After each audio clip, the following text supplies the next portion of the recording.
aqui na arena do Palmeiras. Vamos lá? Professor, boa noite. Sobre essa derrota, o que dá para falar em relação ao time e o comportamento? E uma pergunta que todo mundo faz sobre até o nível de um atleta que entrou no segundo tempo, que é o Matheus. Tem como, ou tinha como o Matheus começar o jogo, ou na linha aí de trabalho de vocês ainda era importante ele entrar no decorrer da partida? Professor, boa noite. Boa noite. Em relação ao jogo, um jogo dentro do cenário que a gente esperava, o Palmeiras pressionando com marcação individual. Nós conseguimos colocar alguns problemas para eles de posicionamento, mas não conseguimos aproveitar e tivemos muita dificuldade em sair jogando. Em alguns momentos poderíamos ter usado mais a profundidade e desperdiçamos algumas oportunidades disso no primeiro tempo. E depois, atrás do placar, tivemos que se ajustar e mudar o posicionamento, ao invés de atrair o adversário, empurrar o adversário. Demorou um pouco no início do segundo tempo, mas depois conseguimos e equilibramos o jogo e fomos superiores, acredito, no segundo tempo em boa parte. E aí tem aspectos específicos do jogo que deixam a gente bastante chateado, né? O caso da anulação do nosso gol, porque o critério de jogo até aquele momento estava sendo né? E o árbitro de campo tem um critério e o árbitro do VAR tem outro critério. E aí, não bastasse isso, após o árbitro de campo anular o gol dessa forma, ele mudou totalmente a forma dele de apitar. Só que o Palmeiras já estava vencendo, apitou muito mais faltas, parou muito mais o jogo, e o Palmeiras virou senhor da partida, no sentido de controlar o tempo do jogo, de demorar para bater todos os tiros livres, todos os tiros de meta, todas as laterais. E no final do tempo, no final do jogo, ainda tem um acréscimo de 6 minutos. Então é muito difícil quando você precisa fazer mais de um gol para empatar um jogo que você está perdendo de 1-0. Então esse é um aspecto importante. A gente lamenta, porque tecnicamente é um bom árbitro, mas acabou tendo essa flutuação aí de desempenho, né? Acho que se perdeu um pouco na partida. Em relação ao Matheus Henrique, não dava para sair jogando. Ele jogou 90 minutos a última vez, se não me engano, 19 de maio, é isso? Teve um mês de férias. No final do último jogo sentiu o ritmo, entrou muito bem, mas no final já sentiu o ritmo, mesmo entrando aos 22 minutos do segundo tempo. Então a gente tem que ir progredindo, tem que fazer com cuidado para que o jogador possa desempenhar o melhor dele durante todo o período que ele estiver em campo, e com segurança para que ele não sofra uma lesão. Com esse tempo de trabalho que ele está aqui desde que ele passou a treinar no campo, é como se ele estivesse em pré-temporada, porque ele fez a temporada europeia, tá certo? Então estamos cuidando e vamos continuar cuidando dessa forma, porque queremos ter o jogador em boas condições por mais tempo. Ô Seabra, claro que não dá para ignorar esse lance aí, a arbitragem, o VAR, mas o que fica de lição em cima de um jogo grande como esse e os 2 gols do Palmeiras surgindo ali de 2 bobeadas, né? Não dá para vacilar contra um adversário forte desse, até pensando na sequência aí, já tem o Botafogo também, jogo grande em cima de jogo grande numa Série A do Brasileiro. Sim, algumas escolhas, né, na hora de distribuir, nós não fomos muito criteriosos. Teve o lance do primeiro gol, teve outros lances que poderiam ter ocasionado alguma chance e a gente conseguiu de alguma forma neutralizar.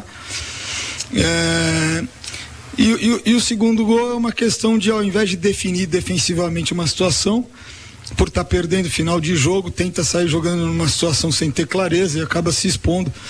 Então acho que esse é um ponto importante para a gente refletir, né? Essa tomada de decisão do momento, que a única coisa que importa é definir defensivamente uma situação, ao invés de pensar numa sequência ofensiva da jogada. Isso aconteceu no segundo gol, mas também aconteceu em alguns momentos em que a gente recuperou a bola no fundo do campo e deu a chance do Palmeiras roubar essa bola de novo e não fomos penalizados. Então acho que esse é um aprendizado importante num jogo altamente competitivo do ponto de vista da agressividade do adversário, que está sempre ligado na jogada, está sempre fazendo uma pressão pós-perda, né?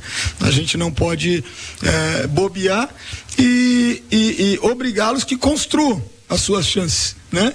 E não que aproveitem de situações que a gente poderia ter sido mais feliz aí nas escolhas, nas tomadas de decisão. Palmeiras é uma equipe que em alguns momentos conseguiu construir com algumas ideias, alguns mecanismos que eles tiveram ali para jogar curto, progredir por fora e já fazer parede de primeira para dentro. Quebrou nossa pressão uma vez dessa forma, outras vezes não conseguiu ter tanto sucesso, mas principalmente depois que sai na frente do placar, não corre mais nenhum risco, né? Todas as construções longas, pressiona com bola longa, pressiona com segunda bola, né? Então, isso mostra, assim, o nível de competitividade e pragmatismo que essa equipe tem. Nesse sentido, foi muito importante no segundo tempo a gente subir a pressão e repetir marcação nos passes de retorno para tirar o conforto do Everton. No primeiro tempo ele teve muito conforto e teve tempo suficiente para os jogadores se posicionarem, se movimentarem e oferecerem posicionamento e movimentos para essa distribuição longa. Esse é um ponto importante também. Ficou nítido que nós conseguimos tirar um pouco esse jogo do Palmeiras. Ele acabou usando isso muito nos tiros de meta, né? E em nenhum momento foi incomodado ou advertido a acelerar o jogo, a acelerar as reposições, mas nas situações de bola em jogo nós conseguimos minimizar todo esse espaço, essa folga que o Everton teve no primeiro tempo. Acho que fica essa questão desse aprendizado, dessa agressividade, de mesmo fora de casa nós tirarmos o conforto, inclusive do goleiro adversário. Acho que o jogo melhorou muito pra gente no segundo tempo quando a gente faz isso, e nós sermos muito simples e eficazes nas definições defensivas para não permitir a um adversário que tem uma pressão pós-perda boa, que tem uma segunda bola ofensiva muito boa, que ele possa recuperar bolas perto da nossa área. Professor, boa noite. Caio Sampaio da Web Rádio Gol de Placa. Qual a mentalidade que precisa mudar fora de casa? Que não tem a mesma consistência. O Cruzeiro só tem 2 vitórias fora de casa e não consegue manter a consistência igual tem em casa. Na verdade, nós tivemos a mesma mentalidade. A mentalidade foi a mesma. A equipe competiu, a equipe teve coragem para fazer um jogo de atração e quebrar a pressão do Palmeiras. Nesse jogo não foi tão feliz quanto os outros pelo mérito do adversário. Nós estamos enfrentando o bicampeão brasileiro, um projeto longevo, com uma equipe com um elenco já com vários ciclos de apuramento e com um treinador que está há 4 anos fazendo esse trabalho. Então não teve falta de atitude, não teve falta de postura.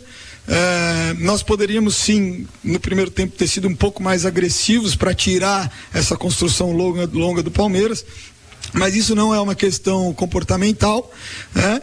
E o resultado de hoje eu não vejo ele nem um pouco relacionado à questão de consistência, mas em relação à estatura do próprio jogo, né? E viemos aqui e no segundo tempo empurramos o Palmeiras para trás, criamos chance clara de gol, o Everton defendeu, no primeiro tempo fizemos um gol, né? Numa situação frontal dentro da área, então também produzimos, né? Considerando o nível de equipe, o nível de jogo que a gente enfrentou hoje. Boa noite, Seabra. Gabriele Botário, Dimensão Esportiva. Na janela de transferência atual do Cruzeiro, a gente vê que já são 7 reforços, mas eu gostaria de entender um pouco sobre a dosagem dos novos jogadores dentro dessa equipe que vem funcionando bem, visto a classificação, visto a posição dentro do Campeonato Brasileiro. Obrigada. Boa noite. Sim, nós estamos muito otimistas e satisfeitos com aquilo que os jogadores que estão chegando estão apresentando, tanto nesses minutos que entram, quanto aquilo que eles entregam em treinamento no dia a dia.